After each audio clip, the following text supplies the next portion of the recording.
Lungsod ng Tanawan, lalawigan ng Batangas. Swak sa rehas na bakal noong Sabado ang isang lalaki at ang kanyang kinakasama matapos silang makumpiska ng isang baril at may 7 gramo ng hinihinalang shabu sa isinagawang raid ng mga operatiba sa lungsod nito.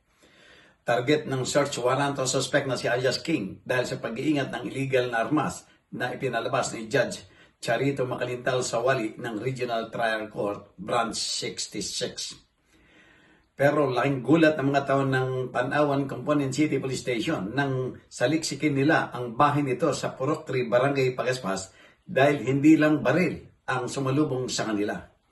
Nakuha kay alias King ang isang Norinco 45 caliber pistol, isang magazine at 6 na bala. At habang naghahalugog, tumambad naman sa kwarto ng kanyang live-in partner na si alias Catherine ang 2 sachet na hinihilang shabu na may bigat na 7 gramo at mga drug paraphernalia.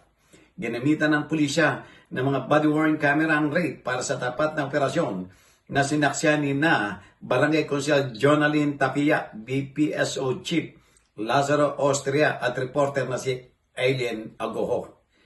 Nasa kustodiya na ng kapulisan ng siyudad ang mga suspect para sa pagsasampa ng mga kaukulong kaso sa piskalya.